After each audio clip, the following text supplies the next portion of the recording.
본 적도 없는 걸 가지고 뭔가 독창적인 걸 만들어낸다는 게 정말 쉽지 않죠. 그런데 그 으스스한 신화 속 생물들은 어떻게 나온 걸까요? 늑대인간, 뱀파이어, 아니면 외눈박이 거인 같은 거 말이에요. 걱정 마세요. 제가 아는 한 우리가 상상하는 그런 외눈박이 거인들이 실제로 지구를 돌아다닌 적은 없어요. 하지만 그들이 만들어진 데에는 분명 현실 세계의 영감이 있었죠. 알고 보니 이 외눈박이 거인들의 고대 전설은 어떤 동물, 바로 난쟁이 코끼리에서 영감을 받았을 수도 있대요. 홍적세로 돌아가 봅시다. 외눈박이 거인의 영감이 숨어있는 시대예요. 해수면이 낮았을 때는 동물들이 섬에서 섬으로 자유롭게 이동할 수 있었어요. 코끼리와 매머드가 함께 어울려 살았죠. 그런데 빙하기가 끝나고 얼음이 녹으면서 육지다리가 물에 잠겨버렸고 일부 동물들은 고립되고 말았어요.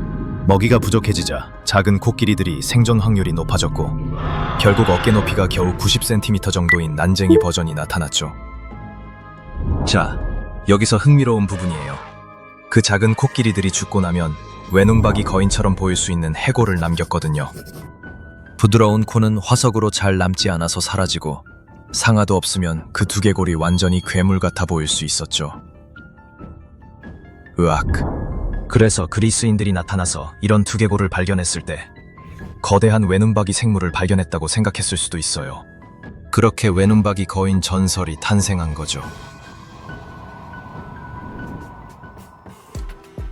인어공주 만화 기억하시죠? 미안하지만 환상을 깨트려야겠네요. 진짜 이야기는 해피엔딩이 아니었거든요. 인어공주와 에릭은 결혼하지 못했어요. 한스 크리스티안 안데르센의 원작 동화에서 인어공주는 왕자를 죽일지 선택해야 하는 상황에 놓여요. 하지만 막상 행동에 옮기려 하니 그를 해칠 수가 없다는 걸 깨닫죠. 대신 그를 구하기 위해 자신을 희생하기로 하고 결국 바다 거품이 되어버려요. 그런데 인어 캐릭터는 대체 어디서 나온 걸까요? 한스 크리스티안 안데르센이 인어를 처음 상상한 건 아니에요. 오래전 사람들은 바다가 크라켄이나 바다뱀 같은 온갖 심화 속 존재들로 가득하다고 생각했고 바다의 신비로움을 더했죠. 가장 오래된 반인반어 캐릭터는 기원전 4세기 바빌론의 신 오안네스인데 낮에는 육지로 올라왔다가 밤에는 바다로 돌아갔대요. 마찬가지로 처음엔 새 여인으로 묘사됐던 고대 그리스의 세이렌들은 호메로스의 오디세이아에서 선원들을 죽음으로 유혹했어요. 시간이 지나면서 오늘날 우리가 아는 물고기 꼬리를 가진 인어로 변했고 여러 언어에서 세이렌이라는 말이 인어를 뜻하게 됐죠. 전통적으로 그들은 사악해요. 물론 인어는 상상의 산물이지만 그들의 이야기는 크리스토퍼 콜럼버스 같은 사람들의 상상력을 자극할 수 있었어요.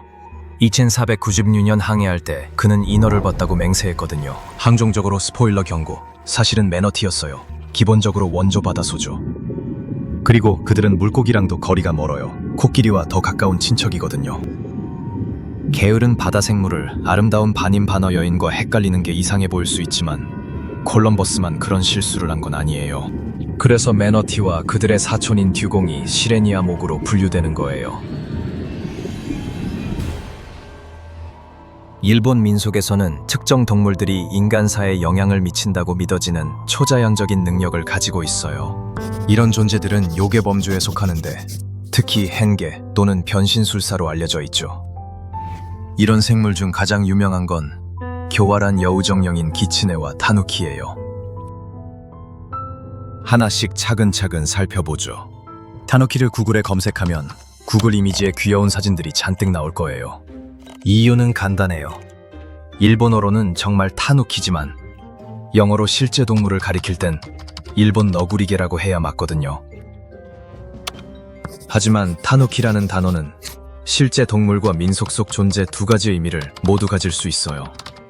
바케다누키라고 불리는 신화 속 버전은 일본 전역의 이야기와 전설에 등장하지만 타누키는 실제 동물이에요. 바케다누키는 기묘한 초자연적 존재로 묘수가 돼요. 어떤 지역에서는 타누키가 여우와 비슷한 변신 능력을 가진다고 해요.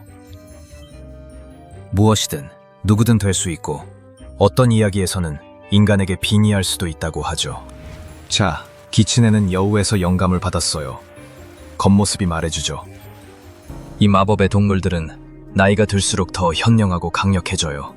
하누키처럼 인간이나 다른 형태로 변신할 수 있고 장난으로도 유명해요. 어떤 이야기에서는 기츠네가 장난을 친다고 하지만 다른 이야기에서는 충실한 친구나 연인으로 나타나기도 해요. 고대 일본에서는 여우와 인간이 자주 어울렸고 그래서 온갖 전설이 생겨났죠.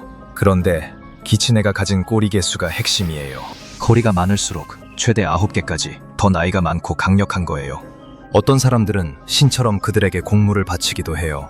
현명한 여우를 내 편으로 만들고 싶지 않은 사람이 어디 있겠어요.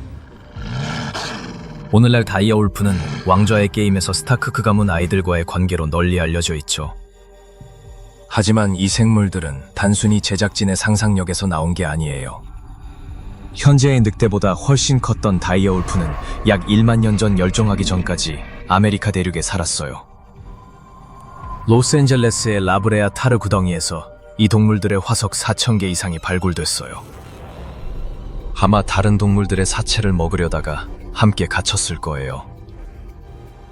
다이아울프는 유난히 큰 두개골을 가졌지만 현대 늑대에 비해 뇌는 작았어요. 만약 더 큰 뇌를 가졌다면 더 분별력이 있어서 타르 구덩이의 위험을 알아챘을지도 몰라요. 추가로 백색증 다이아울프의 기록은 없지만 현대 늑대 중에는 백색증 새끼들이 기록된 적이 있어요. 이 으스스한 바다뱀은 머리가 여러 개예요. 그리스 신화에서 히드라라고 부르는데 전설에 따르면 9개 머리 중 하나는 불멸이었대요. 그래서 하나를 자를 때마다 2개가 더 돋아났어요. 헤라클레스는 가장 큰 도전 중 하나로 이 괴물이 맞서야 했고 조카가 도와줬어요. 헤라클레스가 머리들을 두더지 잡기 하듯 자르는 동안 조카는 상처를 찢어서 다시 자라지 못하게 했어요. 결국 그는 불멸의 머리를 자르고 무거운 바위 아래 묻어버렸어요. 믿기 어렵겠지만 이 황당한 이야기에도 현실적인 근거가 있었을 수 있어요. 머리가 여러 개인 뱀의 사례가 몇 건 기록되어 있는데 9개는 꽤 드물긴 하지만요. 파충류가 다른 동물들에 비해 이런 일이 더 잘 일어나는 것 같아요. 그래도 그 머리 중 하나가 불멸이라는 기록은 없어요. 당연하죠. 허위는 언제나 이야기의 일부였어요. 그리스 신화를 예로 들어보죠. 가이아가 우라노스와 힘든 이별을 겪은 후 태어난 100명의 거인들인 기간테스가 있어요. 한것 같지는 않죠.